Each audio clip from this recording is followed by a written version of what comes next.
Nuestro conferencista se dedica al análisis de la realidad, en particular por la de nuestro país, México, desde una perspectiva multidisciplinaria, social, política y económica. Mario Schettino es profesor del TEC de Monterrey, Campus Ciudad de México, columnista y articulista en El Universal. Participa en la mesa de dinero, en la mesa semanal Dinero y Poder en Canal 11 y en La Opinión de Canal 2. Nuestro conferencista ha publicado 18 libros, la mayoría de texto con Editorial Océano. Publicó Para Reconstruir México en 1996 y con Editorial Taurus, 100 años de confusión, que es el libro que está disponible para todos ustedes. Así que quiero que reciban con un fuerte aplauso el día de hoy a Macario Schettino con su tema Análisis económico y político de México. Bienvenido, Macario, adelante. Gracias. Gracias, muy buenas tardes, muchas gracias por la invitación. A diferencia de lo que dijo ahorita quien hizo el favor de presentarme, no voy a hablar de la situación económica y política de México.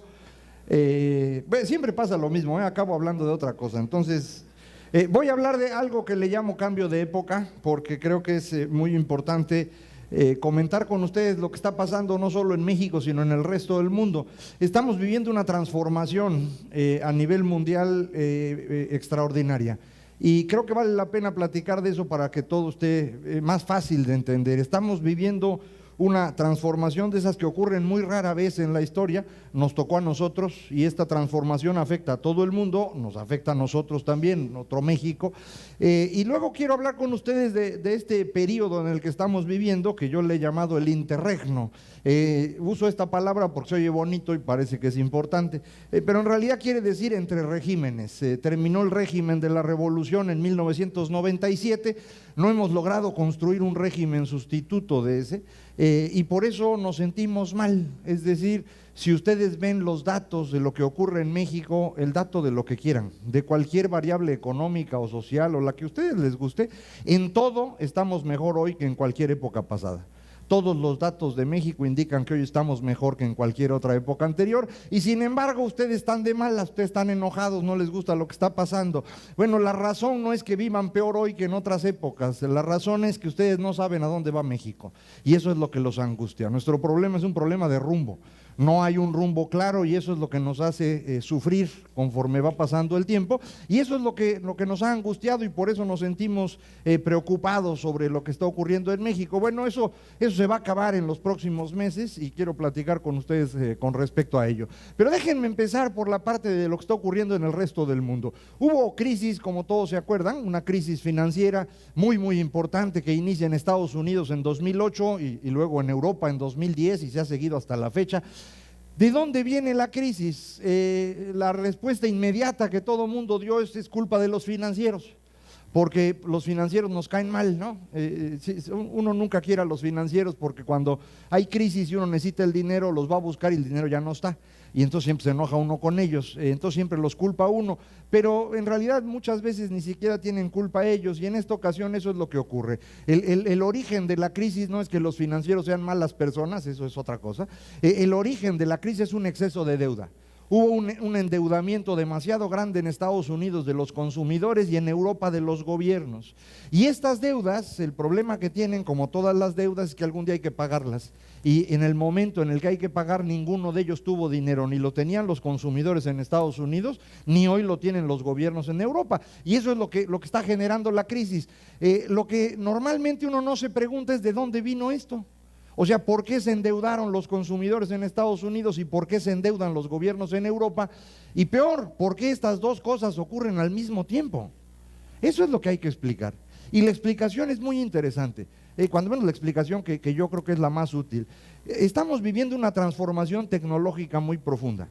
estamos viviendo una tecnología que transforma toda la economía al mismo tiempo. Y cuando una tecnología afecta a toda la economía al mismo tiempo, ocurre exactamente lo contrario de lo que uno espera. Uno espera que un cambio tecnológico signifique más crecimiento y mejor distribución y que todo el mundo va a vivir mejor. Pues no, cuando hay un cambio tecnológico que afecta a toda la economía en su conjunto, el resultado es una menor productividad, una separación entre ricos y pobres y eventualmente un problema serio. Bueno, esto es lo que ocurrió. Este tipo de fenómenos, reitero, ocurre muy rara vez. En tiempos recientes ocurrió, por ejemplo, a inicios del siglo XIX. Es cuando empezamos a usar vapor y agua para mover fábricas. Y el resultado inmediato es que la productividad de las economías bajó, se amplió la diferencia entre ricos y pobres, y ese es el origen de las novelas de Dickens o de los ensayos de Marx. Eso es lo que escriben. Una economía que está en muy malas condiciones, es el manifiesto del Partido Comunista. Inmediatamente después de que habían escrito esto, el mundo vivió los 40 años de más crecimiento en toda la historia. Lo mismo ocurre a inicios del siglo XX. Cuando entra la electricidad como fuerza motriz para usarse en toda la economía al mismo tiempo, el resultado es que la economía crece menos, se amplía la diferencia entre ricos y pobres y peor, 2 guerras mundiales. Al término de la Segunda Guerra Mundial vivimos los mejores 25 años de crecimiento económico de toda la historia. Bueno, hoy estamos en lo mismo. Tenemos una tecnología que está afectando a toda la economía en su conjunto, las tecnologías de información y comunicaciones, y el resultado ha sido que se contrae la productividad, se amplía la diferencia entre ricos y pobres, y los gobiernos reaccionan para impedir esta diferencia, porque el problema que uno tiene en el gobierno es que si esta gente se está empobreciendo relativamente, pues entonces ya no va a votar por mí, y yo no puedo permitir eso. Entonces yo como gobierno voy a tratar que esta gente no se dé cuenta que es pobre. ¿Cómo le hago para que no se den cuenta que son pobres? Pues les voy a dar chance de que compren cosas que no van a poder pagar, pero es otro problema. Eso de eso se van a enterar después. Y entonces Estados Unidos, lo que hace el gobierno estadounidense es reducir los requisitos para adquirir casas, de manera que cualquier persona, incluso sin empleo y sin ingreso, podía conseguir un crédito para comprar una casa. ¿Para qué hicieron eso? Pues para que no se dieran cuenta que eran pobres y siguieran votando por ellos. ¿El resultado cuál es? Pues que eventualmente no se puede pagar y viene una crisis. En Europa ocurre lo mismo, pero las casas no sirven para esto. Entonces, ¿qué hacen los gobiernos europeos? Ampliar el estado de bienestar. Más dinero para los que están en seguro de desempleo, más tiempo de jubilación, reduciendo la edad de jubilación, más prestaciones para todos y todo financiado con deuda. ¿Cuál es el resultado? Bueno, es que en algún momento no se puede pagar, ¿me explico? Entonces todo el origen de lo que estamos viendo en el mundo es una transformación tecnológica, y esto es muy significativo porque lo que quiere decir es que no se está acabando el mundo. Es decir, al contrario de lo que todo mundo piensa, que estas crisis son una muestra de que pues ya esto ya llegó al final, el capitalismo no tiene remedio, se va a acabar el mundo. Más, hasta los mayas ya dijeron que se va a acabar el mundo. Pues no, es al revés. Estamos a punto de iniciar los mejores 30 años de la historia económica mundial. El asunto es que hay que darse cuenta de ello. Entonces déjenme usar algunos numeritos para que sea más claro. Vean, esta es la velocidad de la supercomputadora más rápida que hay en el mundo para cada momento del tiempo. Se mide en el eje que está de este lado, que como pueden ver va creciendo de 10 en 10, no de 1 en 1. Es exponencial el crecimiento, por eso lo grafico así. Conforme crece la capacidad tecnológica del ser humano, uno esperaría que la productividad creciera. Pues no, la productividad lo que hace es hundirse. Esa es la productividad en Estados Unidos. De pronto se hunde. Toca fondo en los 80s y 90s y empieza apenas a subir hacia el inicio del siglo XXI. Este es el resultado que comentaba. El cambio tecnológico, lo primero que hace cuando afecta a toda la economía en su conjunto es hundir la productividad. Mientras uno aprende a utilizar estas cosas. Todo el mundo ha visto esto en chiquito, cuando compraron la primera computadora. Cuando compraron su primera computadora hace 15 o 20 años, todo el mundo estaba seguro que usando la computadora todo iba a ser más fácil. Y lo que ocurrió es que hubo que conseguir gente que usara la computadora porque uno no le entendía, todo se hizo más complicado, hubo que cambiar todos los procesos y la productividad se hundió. Pero eventualmente las maquinitas han resultado muy exitosas y está uno vendiendo más gracias a ellas. Entonces el efecto va ocurriendo en un plazo largo, por eso esta caída. Esto se nota también en la distribución del ingreso. Estos son los ingresos en Estados Unidos, dependiendo del nivel educativo de las personas, desde los años 60 hasta la fecha, medido en dólares constantes. Vean cómo los que no terminaron la universidad, sus ingresos van cayendo desde inicios de los 70, todos. mientras que quienes mantienen la universidad tienen sus ingresos prácticamente iguales e incluso suben. Para que puedan ver más clara la comparación, dividí uno contra el otro. Este es el premio por estudiar en la universidad. En los años 60 y 70 uno tenía, si estudiaba universidad, un 40% de ingreso más que alguien que no había estudiado la universidad. Pero a inicios de los 80 esto empieza a crecer y hoy una persona con universidad en Estados Unidos tiene un ingreso del doble de una persona que no lo tiene. Entonces, esta gran discusión que ha habido en Estados Unidos de la disparidad de ingresos se explica por esto. La razón es esto. Y la razón de esta diferencia es que las nuevas tecnologías requieren ciertas habilidades que no todo mundo tiene. Y como para los empresarios no es fácil identificar esas habilidades, se asocian las habilidades con el título. Y por eso se contrata más a estas personas. De hecho, si ven el desempleo entre personas que tienen universidad en Estados Unidos nunca superó el 5% durante toda esta crisis. Mientras que el de aquellos que no estudiaron la universidad se fue a más de 20% y ahorita está arriba de 15%, precisamente porque ya no son necesarios para la economía, aunque se oiga feo. Esta transformación es la que está moviendo lo que está ocurriendo en el mundo. Y si esto pasa en Estados Unidos, algo similar pasa en Europa y Japón. No hay datos tan detallados, pero los pongo aquí, la comparación de ingreso por habitante en Japón y en Europa con respecto a Estados Unidos. Estados Unidos sería el 100%. Desde 1870 hasta la fecha, tanto Japón como Europa tienen un ingreso por habitante más bajo que el de Estados Unidos. Nunca se acercan al ingreso que tiene Estados Unidos, lo cual quiere decir que desde 1870 hasta el día de hoy, el país más productivo del mundo sigue siendo Estados Unidos. No importa todo lo que oigan, ni que China y las arañas, no importa. Estados Unidos es el país más productivo del mundo, es el que está haciendo la transformación y estos vienen siguiendo. Y sus ingresos, en el mejor de los casos, ahorita por ejemplo es 70% del ingreso que tiene Estados Unidos. Y el ingreso por habitante es una aproximación muy cercana de la productividad de las personas. Todo esto significa que Estados Unidos sigue siendo hoy todavía el país más productivo. Esta diferencia de ingresos entre Europa, Japón y Estados Unidos es más notoria con respecto al resto del mundo. Este es el ingreso por habitante en los distintos países del viejo mundo. Los puse en 7 niveles. Los que están de color blanco son los que no comen y de color negro son los que son los ricos, ¿no? Creo que esta cosa señala estos.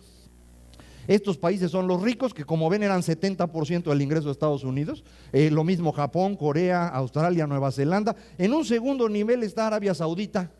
En tercer lugar está Rusia. Y este es importante porque el ingreso por habitante de Rusia es exactamente el mismo que el de México. Digo, para que ubiquen dónde está México a nivel mundial, el ingreso por habitante de Rusia es el mismo de México. Por eso Rusia no es una potencia. O sea, nosotros traemos en mente que Rusia es potencia porque la Unión Soviética lo era. Bueno, eso ya no existe. Rusia no sirve para nada igual que nosotros. O sea, para potencia no da. Digo, alcanza para comer y pues eso, pero no mucho más que eso. Pero vean, si Rusia tiene un ingreso por habitante que no da para potencia, vean China, es todavía más bajo que el de Rusia. O la India, que es todavía mucho más bajo. ¿Sí me explicó? Es decir, luego no ubicamos adecuadamente qué es lo que está ocurriendo en el mundo y no sabemos comparar cómo estamos nosotros frente a los demás. Esto es bien importante para que empecemos a notar, pero también es importante este mapa por una razón. Ustedes están acostumbrados a otro mapa, uno donde aparece América de un lado y esta cosa del otro. Ese era el mapa que usamos mucho tiempo porque durante 500 años el Atlántico fue el centro del mundo. Bueno, eso ya no es así, el centro del mundo es este. Entonces por eso traigo este mapa con nombrecitos y todo para que se lo vayan aprendiendo, porque se va a necesitar. Y de hecho lo que hago en este es marcar con colores los distintos fenómenos que están ocurriendo, porque prácticamente todo lo que va a ocurrir en el mundo en los próximos 30 años va a ocurrir ahí. Entonces por eso hay que aprender dónde están los países. Marqué estos de anaranjado, Túnez, Libia y Egipto, porque son los países en donde hubo esta famosa primavera árabe y cambiaron de gobierno. Todos esos están peor hoy que antes, ¿no? Hay otros que están intentando hacer eso, también su primavera árabe, Marruecos, Yemen y Siria, que es donde ahorita está la cosa peor, pero bueno, el proceso en estos países es muy complicado porque ahí no se puede hacer democracias. Se oye feo, es políticamente incorrecto decirlo, pero como yo pues para eso soy, no se puede hacer una democracia en un país musulmán, no se puede, no lo debe uno ni intentar. El resultado es que acaban matando a mucha gente y alguien se va a poner a controlar el país. La razón es que en estos lugares no hay diferencia entre iglesia y Estado. Y si no hay diferencia entre iglesia y Estado, la democracia es imposible. Ese es el gran avance de Occidente, esa es la gran virtud de la tradición cristiana. Nosotros logramos hace 500 años deshacernos de la iglesia y separar al Estado. Y eso nos permite hacer democracias. Estos pobres no, voltean para acá, bueno, para el mundo occidental, ven y dicen, oye, allá hay derechos. O sea, las mujeres pueden hasta trabajar. Y quieren hacer lo mismo. Y entonces hacen sus intentos democráticos y los matan a todos pobres. Perdón.